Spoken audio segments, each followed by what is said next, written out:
আপনি শুনলে অবাক হবেন, একটা সন্তান যখন মায়ের গর্ভে আসে সবচেয়ে গুরুত্বপূর্ণ হচ্ছে প্রথম 3 মাস। ফার্স্ট 3টা মাস সবচেয়ে গুরুত্বপূর্ণ, এবং এই 3 মাস বিজ্ঞানীরা এখন গবেষণা করে দেখছে যে ওই সময় মায়ের গর্ভে যখন বাচ্চা থাকে প্রথম 3 মাস মা মোবাইলের সাথে কতটা কানেক্টেড, এবং সেইটার কারণে তার শরীরে যে রেডিয়েশন আসে সেইটার কারণে সন্তানের মধ্যে রেডিয়েশনের ক্ষতিকর প্রভাব যায়। অনেক মা বাচ্চা আসছে সারাদিন কোনো কাজ কাম নাই, মোবাইল একের পর এক স্ক্রলিং করতেছে, একের পর এক মোবাইল চালাচ্ছে, এবং মোবাইলের মধ্যে শিক্ষণীয় জিনিস দেখলে ওরকম ক্ষতি নাই, কিন্তু বেশিরভাগ দেখবেন তো কোন জিনিসগুলো মোবাইলের মধ্যে মানুষ বেশি অ্যাডিক্টেড হচ্ছে, আন্দাজে গেম খেলতেছে, গল্প আড্ডাবাজি করতেছে। অথচ ওই মা যদি ওই সময়টা হচ্ছে কোরআন পড়তো, হাদিস পড়তো, বাড়ির হচ্ছে যে আত্মীয় স্বজন যাদের সাথে তার সম্পর্ক স্বাভাবিকভাবে ভালো রাখার কথা সেইটা যদি রাখতো, অটোমেটিক মায়ের শরীর ভালো থাকতো, সন্তানের ডেভেলপমেন্টটা সুন্দর হইতো। তা আমাদের মায়েরা যখন গর্ভে বাচ্চা আনছে প্রথম 3 মাস যেমন সন্তানের জন্য ইম্পর্টেন্ট, ঠিক তেমনি করে বাচ্চা যখন পৃথিবীতে আসলো প্রথম 3 বছর খুব ইম্পর্টেন্ট। আমি ওনার একটা প্যারেন্টিংয়ের মাস্টার ক্লাস সম্ভবত একটা দেখছিলাম, উনি এখানে বলছে যে প্রথম ওনার যখন বাচ্চা আসলো, সম্ভবত ওনাদের টুইন নাকি এরকম, ঠিকই শুনছি তাহলে, তা বললো যে 2টা বাচ্চাকে নিয়ে বাসা করছে কিন্তু ওইখানেও যেতে পারছি না, টাকা এমনিতে দিতে হইলো। দেখা গেল যে নানা নানিরা অনেক সাপোর্ট দিয়েছে, তা বাচ্চাই একটাকে ধরে রাখি, আরেকটা ঘুমায়, আরেকটা উঠে যায়, এই রুম থেকে ওই রুমে দৌড়াদৌড়ি, এরকম ব্যাপার। তা বাচ্চার সাথে মায়ের কানেকশন, বাবার কানেকশন প্রথম 3 বছর খুব ইম্পর্টেন্ট। তবে এখানে মাথায় রাখতে হবে মায়ের সাথে কিন্তু 1 নাম্বার। আমরা বলি না মাদার টাং, ফাদার টাং তো বলি না, মাতৃভাষার ইংলিশ কি বলি, মাদার টাং না ফাদার টাং? হ্যাঁ, মাদার টাং। তার মানে মায়ের সাথে সম্পর্কটা আত্মিক, এবং মায়ের কাছ থেকে বৈশিষ্ট্যগুলো সন্তানের মধ্যে বেশি যাবে, বাবার কাছ থেকে আসবে তবে মায়ের কাছ থেকে সবচেয়ে বেশি যাবে। এই জন্য বাচ্চার প্রথম 3 বছর তার সাথে সবসময় কানেক্টেড থাকতে হবে, এবং তখন দেখা যাবে যে বাচ্চার যে ব্রেইনের যে ডেভেলপমেন্টটা সেটা অসাধারণ হবে। যে জায়গায় আমি ছিলাম, ব্রেইন একটা ব্রেক আছে, তাইলে এই ব্রেকটা নষ্ট হয় মন দিয়ে যদি মা বাবার সাথে সন্তানের ওই যে কথাবার্তাটা না হয়, তখন ব্রেইনটা নষ্ট হয়ে যায়। দ্বিতীয় আরেকটা জিনিস আছে যেটা শুনলে একটু অবাক হবে, ব্রেইনের জন্য সবচেয়ে দরকার হচ্ছে ন্যাচারাল প্রাকৃতিক যে আলো আছে, এটা সবচেয়ে দরকার। এটা একটু মন দিয়ে শুনতে হবে।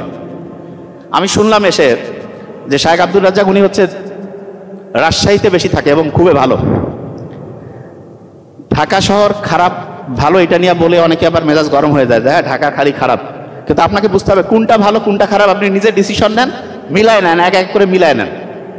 আপনার সন্তানের ব্রেইনের জন্য সবচেয়ে দরকার যে জিনিসটা সেটা হচ্ছে সূর্যের যে আলো, ন্যাচারাল, এবং মাঠের মধ্যে বাচ্চাকে নিয়ে আপনি হাঁটবেন, বাচ্চার ব্রেইনের জন্য ডেভেলপমেন্টাল যে কোয়ালিটিটা এটা অসাধারণ হবে। এখন আপনি চিন্তা করেন, মুরগি দেখছেন না, মুরগির মধ্যে একটা আছে না ব্রয়লার মুরগি।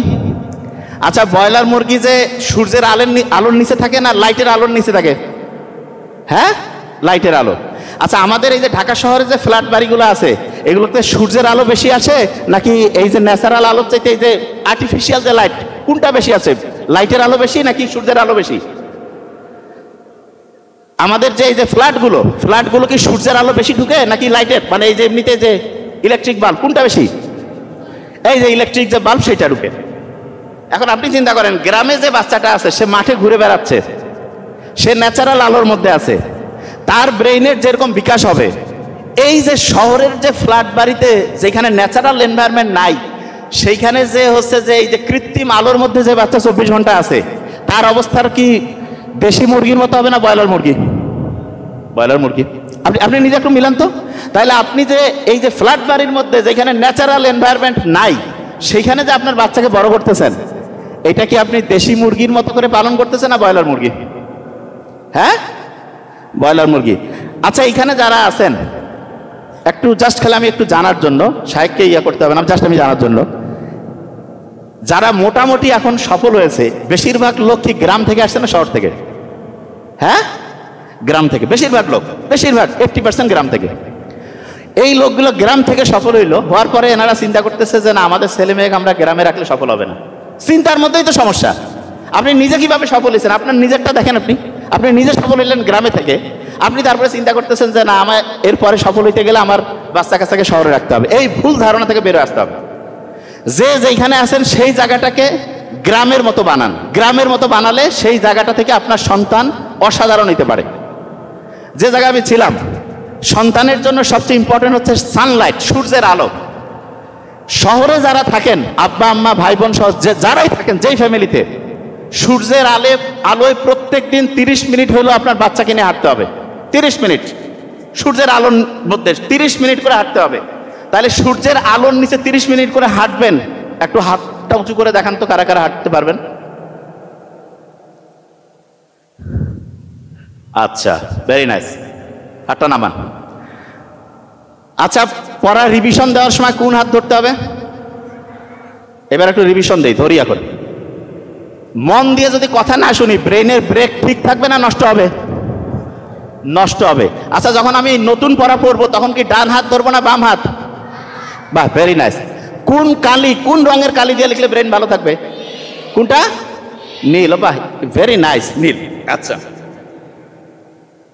আল্লাহ এই পৃথিবীতে একটা অসাধারণ বই দিয়েছেন না, কোরআন, অসাধারণ। কিন্তু এই বইটা পাওয়ার পরও মুসলমানরা যে নাম্বার 1 হইতে পারতেছে না, এখন, আগে হয়েছিল, এখন যে হইতে পারছে না, এইটার কারণটা আমাদের বুঝতে হবে। যে কারণটা কি? আমরা নামাজ পড়ি না সবাই? 5 ওয়াক্ত মোটামুটি পড়ি, প্রচুর লোক নামাজ পড়ি। নামাজটা হচ্ছে, আমি যেটা বলি যে নামাজটা যে আমি পড়লাম, এইটার মূল একটা তো আল্লাহর সাথে কানেকশন করা, তার সাথে এটার প্র্যাকটিক্যাল অনেকগুলো ব্যবহার আছে। নামাজের 1 নাম্বার যে প্র্যাকটিক্যাল ব্যবহার, সেটা হচ্ছে রেগুলারিটির সাথে একটা কাজ করা, ডিসিপ্লিন হওয়া। আচ্ছা, আমরা একদম ঠিক সময় ঘুম থেকে উঠি, ঠিক সময় ঘুম থেকে উঠি, এরকম কারা কারা আছি? হাত উঠাই তো। ঠিক সময় মানে দৈনিক একই টাইমে? আচ্ছা, ভেরি ফাইন, হাঁটা না ভাই। নামাজ যদি আমি প্রত্যেক দিন একই সময় যে পড়ি, ওইরকম প্রত্যেকটা কাজ যদি আমি রুটিন করে একই সময় করি, তাহলে আমি ওই কাজটার মধ্যে 1 নম্বর হইতে পারবো। যদি আমি রেগুলার করি, তাহলে আমি নামাজ পড়লাম রেগুলার, কিন্তু আমি একটা কাজ রেগুলারিটি মেনটেন করতে পারলাম না, তাহলে নামাজের যে উদ্দেশ্য সেটা কি থাকলো? নামাজের ওই উদ্দেশ্য থাকলো? আচ্ছা, একটা ঘটনা বলি, তাহলে বুঝতে পারবে। আচ্ছা, ইংরেজির প্রথম বর্ণটা কি? 2 নম্বর বর্ণটা কি? বি। 2 নম্বর বর্ণ বি। বি দিয়ে মাথার মধ্যে যে একটা জিনিস থাকে, তার নাম কি? ব্রেইন। Very fine. ব্রেইনের 2টা সাইড আছে। কয়টা? 2টা। তার মধ্যে যে ডান পাশটা আছে না, কোন পাশ? এটা আমাদের শরীরের বাম সাইডটা নিয়ন্ত্রণ করে। কোন সাইড? আর বাম সাইড যে ব্রেনের আছে, এটা ডান সাইডটা নিয়ন্ত্রণ করে। কোন সাইড? ডান সাইড। বামটা ডান, ডানটা বাম। আচ্ছা আচ্ছা, এরকম করে যদি আমি এই যে ডান বাম করি, একটা ইংরেজি অক্ষরের মতো হয় না, এক্স? কিসের মতো হয়? এক্স। আমাদের যে মায়েরা আছে, মেয়েরা আছে, তাদের এক্স এক্স 2টা ক্রোমোজোম থাকে। কয়টা ক্রোমোজোম? এক্স এক্স 2টা ক্রোমোজোম। আর বাবারা যারা আছে, ছেলেরা, তাদের 2টা ক্রোমোজোম থাকে, এক্স ওয়াই। X Y.